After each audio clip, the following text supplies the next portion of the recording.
Ginkgo trees at Highland Hill Farm. This is a picture of ginkgos that we're growing. If you'd like to go out and see them, just give us a call. We like growing ginkgo trees because they have a fantastic history to them. They are from China, where they were originally discovered. They are a gymnosperm tree that is a deciduous tree. It's one of the last ones that kind of looks like a broadleaf, but is not a true broadleaf because it's a monocot. Then after they were discovered in China, they were brought over to the United States and they found quite a number of niches. One is that it's a very exotic plant. There's lots of history. People do talk about it. Another use is that they are a very tough and sturdy plant. They can take street trees and areas where there's lots of people walking through it. They can take a lot of abuse and still keep on growing very nicely.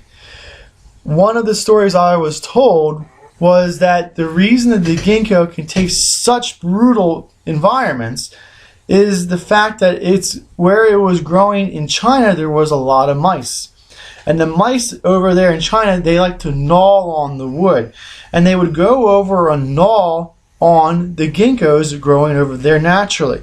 And over many generations of them not constantly getting gnawed at, the tree has been able to grow through major injuries such as girdling of marks. At my school, there was a great big ginkgo tree. My school that I went to was Delaware Valley College.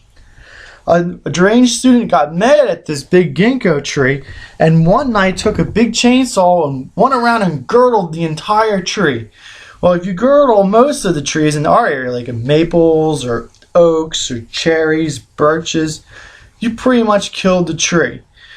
So this great big tree, ginkgo tree, which just got girdled with a chainsaw, and the school flipped out. They're like, this massive, great big ginkgo tree must be saved. We're going to have to do something to save it.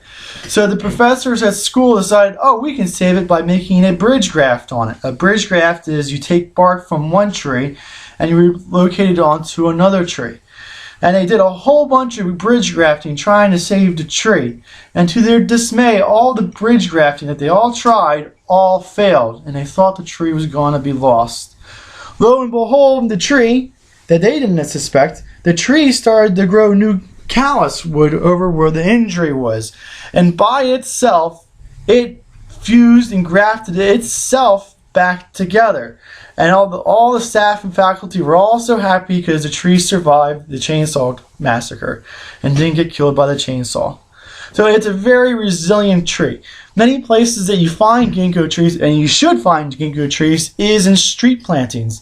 Because if a car goes over and bumps it, or a kid goes over and climbs it, it's not going to get hurt. And it can take the pollution of the cities very, very well. We do sell lots of ginkgo trees because of the history. They're a very tough plant, and they're also very nice looking. If you look at the leaf of the ginkgo, it's also called the maidenhair tree because of the fan of the leaf that it has. It's a very nice looking leaf.